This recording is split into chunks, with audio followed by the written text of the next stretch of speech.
The man accused of killing 6 people on one night in February gives a minute-by-minute rundown of what he says happened.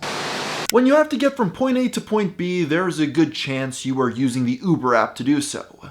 But unfortunately, there are a lot of dangerous stories coming out of this service.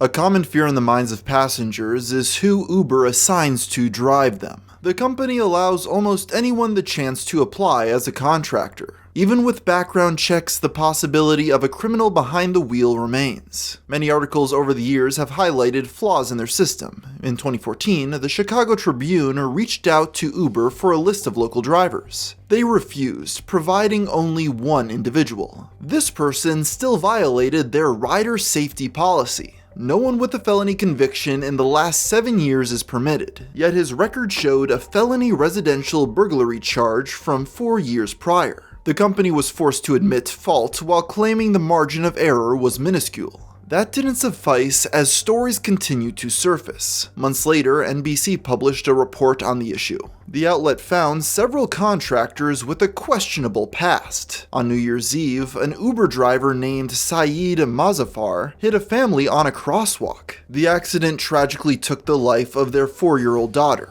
He had a prior conviction for reckless driving. NBC also interviewed a woman named Beverly Locke who passed screening. Her 20-year rap sheet included burglary, cocaine possession, and threats of violence. After clarifying she was no longer a criminal, she then admitted, "I would pick somebody up, take them to the airport, and my second thought would be, go back to that house and see what's in there." A criminal mind always thinks like a criminal mind. Someone could be victimized by a person like me. This has in fact occurred on several occasions. Tanya and Daniel Sackler paid to be dropped off from LAX at their West Hollywood condo. Upon arriving, the man threw their luggage into a pile and quickly drove off. He made off with a purse, briefcase, wallet, and iPad. These sorts of heists are even easier with Uber Eats, which offers no contact delivery. There have been reports of thieves lifting packages worth thousands, with even one stealing a dog. But robbery is perhaps the least of a rider's concern. Take, for instance, a potential threat to national security. Miguel Diaz was a Cuban migrant who became self-employed through the app. He was arrested after the FBI uncovered a Facebook page he made expressing support for ISIS. That included posing with a firearm and telling an informant that a sniper could sow chaos in the city. Miguel ultimately pleaded guilty for the illegal possession of a firearm.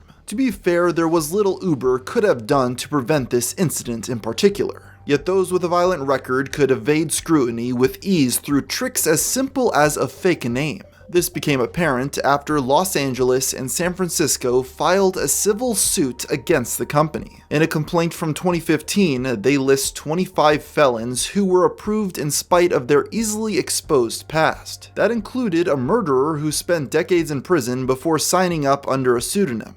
They also found a man guilty of lewd acts against a child under 14. He'd given nearly 6,000 rides, including some to unaccompanied children. That wasn't an isolated incident either, with a similar case appearing in Boston soon after. In 2016, a 54-year-old named Ronald Del Luca was stopped for a suspended license. An investigation revealed the contractor was a level 2 sex offender. No explanation was ever given for how he cleared the company's background check. This wasn't even the only case in the city. The same year, a man was found working for the app while on trial for 2 counts of sexual assault. The accusations were levied in 2002, but never concluded as he went on the run for 20 years. It was only after being caught that he looked to the service. This outrage over their inability to uphold safety procedures was growing. Many began to question if they were even doing background checks at all. There was a push for more extensive screening, including fingerprint scans, but Uber reiterated that no background check was perfect. LA Yellow Cab exposed 8 drivers who frequented the Los Angeles International Airport. Their crimes ranged from assault to the possession of CP. It was part of an unsuccessful effort to have ride-sharing apps banned from the airport. Now, it is worth pointing out that Uber has taken some steps. They've improved the screening process and implemented an in-app safety feature. Still, many feel it isn't enough, with similar reports continuing to this very day. In the end, it should be acknowledged that much of this concern is in relation to a separate issue: The reason these checks are important is because they can be an indicator of present risk, though it isn't even close to definitive. Truly, what people fear most is the fact that if a driver chooses to abuse their passengers, they can. We'll learn more about this after a word from our sponsor. As a person myself who has made a conscious effort to become healthier by going to the gym more often and eating a higher protein diet, it has become difficult for me to find foods that quench my sweet tooth. Luckily nowadays we have Magic Spoon. I think a lot of us can look back fondly on our childhoods of eating sugary cereals, but we cannot really pull that off anymore as adults. Luckily with Magic Spoon, you actually can. This is a gluten-free, grain-free, keto-friendly, and high-protein cereal that has 0 grams of sugar per serving and natural flavors. Personally, my favorite flavor is Fruity Magic Spoon, and when you look at the nutrition label, it's crazy that this packs as much protein as a lot of protein bars. This time I mixed it up by trying the peanut butter flavor, and I put a little bit of PB powder on top, which I highly recommend. You take a bite into it, and it's honestly surprising that this is not just regular cereal. It almost seems too good to be true. So if you want to try out Magic Spoon for yourself, I suggest clicking on the link in the description down below, or clicking on the QR code, or even if you're at checkout, just use coupon code GFM to get that $5 off your first purchase. With interactions between complete strangers and an Uber, it isn't surprising that conflict can arise. What is surprising is the amount of time that this escalates to violence. In February of 2012, Seth Bender called for a ride home. The passenger felt a little gassy upon entering and burped. This disrespect enraged the driver, causing him to vent about Americans. That quickly devolved into a derogatory rant about homosexuality. Seth tried to leave, only to be followed. The cabbie then spit on his face before slapping him and driving away. James Alva fell victim to similar hatred. After a brief argument over directions, the contractor asked if he was Mexican. He was then told, "You're nothing but a dirty Mexican f***." The app-based chauffeur continued to hurl slurs until pulling over to kick him out. Before leaving, James tried to take a photo of the man's face and license plates, only to get struck several times. It seems the slightest inconvenience is enough for some to unleash their bigotry. Talika White was blamed after her friend corrected their driver on a turn. The operator became vicious once she was alone. He started to abuse me, saying, "You stupid black c***. Your friend gave me the wrong directions." When they reached home, he dragged her out of the vehicle. He then began punching her as she cried for help. The young mother was left with bruises, head injuries, and bloodied wrists. In September of 2014, Patrick Karaja was instructed to pick up Roberto Chicas and 2 buddies. Trouble arose when a dispute broke out over the route. It would never be resolved, with Patrick ordering them out. He then took a hammer and struck Roberto on the side of the head. The attack fractured the victim's skull. It put the passenger in serious danger of losing his eye, requiring reconstructive surgery. Patrick was then arrested for felony assault and battery. Given the nature of the service, it's also impossible to know for certain if there's a dangerous weapon in the vehicle. Johannes Duress became erratic while transporting 3 men in Washington, D.C. The trio attempted to bail, but the driver came with. Finally, Eric Search spoke up for his friends, admitting that he didn't feel safe. This led Johannes to pull out a knife and stab him 6 times in the arm and chest. Bizarrely, the charges against him were ultimately dismissed for want of prosecution. This means that for whatever reasons, the case was dropped by the city because no progress was being made on their end. In other cases, the outburst isn't even directed at the rider, amounting to good old-fashioned road rage. Jamel Khalif became so angry during a traffic jam, he decided to initiate a fight to the dismay of the passenger in the back seat. He began pounding and spitting on the door of Lorraine Delp's car. When the model opened it to confront him, he dislocated her nose. He then pushed her earrings through her skin back into her neck. Khalif was arrested for assault and reckless endangerment. It's unknown if his passengers ever made it to their destination. While this violence is worrisome enough, it is far from the focus of broader conversation. That's because the most predominant crimes largely target the fairer sex, preying on them at times when they're most vulnerable. In the early hours of September 9th, 2020, a woman ordered an Uber to get to work. It was answered by 32-year-old Jason Rodas. The ride seemed fine at first, until he started interrogating her about her sex life. He then implied exchanging the trip for a favor. Immediately, she became uncomfortable and asked him to stop. Instead, he threatened to throw her out if she alerted authorities. This led the woman to jump out of the vehicle in an attempt to flee. Jason was able to catch up, grabbing the victim's throat before assaulting her. He was sentenced to 9 years in prison for both this and an unrelated charge of domestic violence. Jason is just one of countless predators that shed light on these inherent safety risks. Initially, drivers and passengers were connected using their real phone numbers, but there were so numerous reports of stalking that the info is now masked. In fact, many of these horror stories undermine the very positives the app is lauded for. Shortly after her 23rd birthday, a lady in Brooklyn called to be taken home from a Caribbean bar. While en route, she began to feel sick and asked the driver to pull over. The man offered to help clean up, only to start rubbing her breasts with a napkin. He then began fondling them and trying to quote-unquote put his mouth on it. When she pushed him away, he exposed his genitals. The unwanted advances didn't stop there. He continued to pry the entire ride, calling her sexy and inquiring if she lived alone. Upon arriving, he requested a blowjob, and later tracked down the victim's identity to contact her again. For unknown reasons, the man was never outed publicly.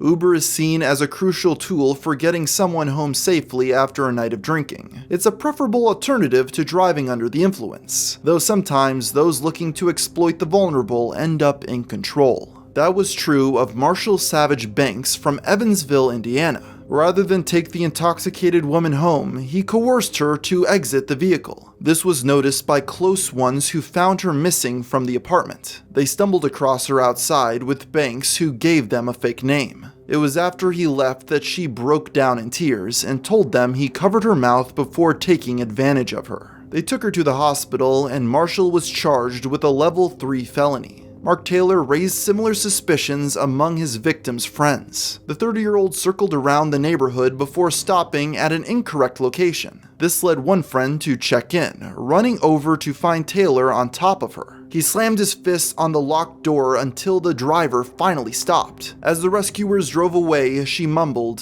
"Thanks for showing me mercy." Taylor was arrested on counts of SA and kidnapping. Sadly, while in these incidents proactive measures were taken, most are only outed after it's too late. In 2017, on a cold winter night, a neighborhood in Gwinnett County was awoken by a series of frantic knocks. They opened the door to find an intoxicated 16-year-old with her pants around her ankles. The girl had been dropped off by 58-year-old Abduli Jagni. Jagni was assigned to pick her up at a local bar where she and other teens had been underage drinking. He was later charged and thrown in jail for violating a minor. Investigators then issued a request for other potential victims to step forward. In some instances, these types of criminals aren't caught for their first offense. One such occurrence was the case of Alfonso Alarcon Nunez. Alfonso was an illegal immigrant who deported himself back to Mexico in 2005. Yet he returned to the US years later to live in California.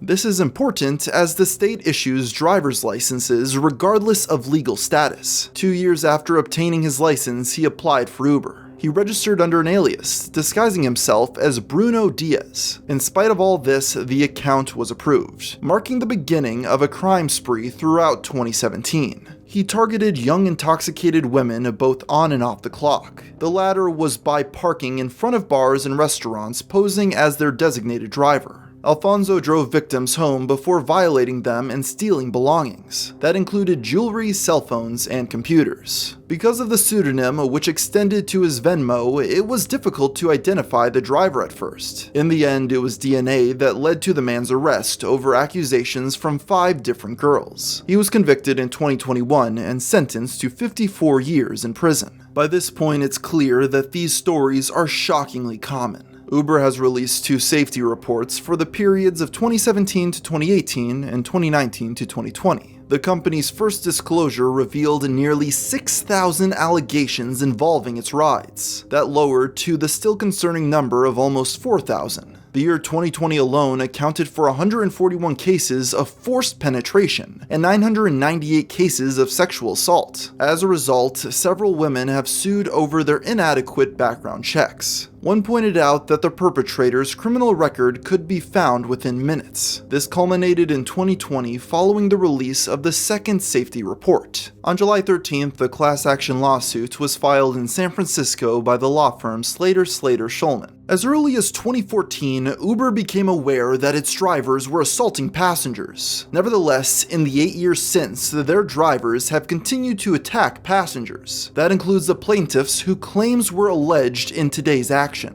The company responded in a press statement. There is nothing more important than safety, which is why Uber has built new safety features, established survivor-centric policies, and been more transparent about serious incidents. While the firm claims to be representing at least 550 women with cases, they have only filed 12 to date. They have not been able to provide any critical incident details for us to identify a connection to the Uber platform. As of the time of writing, the conclusion of this development remains to be seen.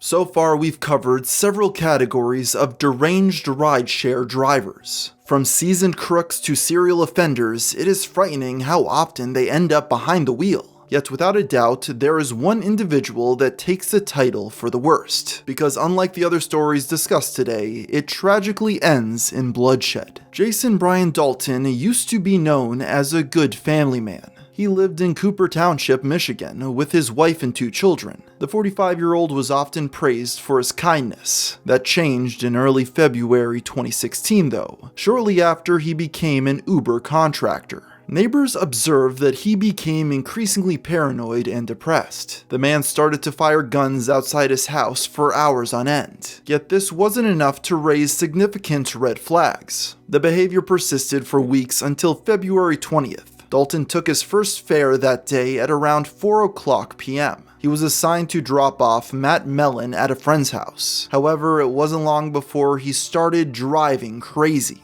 Dalton entered oncoming traffic, drove over lawns, and even sideswiped another car. That was all while ignoring Matt's pleas to stop. Matt was eventually able to escape and alert authorities, but it became just one of many 911 calls that went largely ignored. With the trip canceled, Dalton returned home before calling his wife. He asked for the keys of their Chevy HHR, arranging to meet at his parents' house. Instead, Dalton took another pickup request at 5:15. It came from a woman who wanted him to pick up her boyfriend at a Richard Township apartment. There was a slight error though. The woman listed the wrong address, texting a correction moments later. It was in the same area, so this shouldn't have been an issue.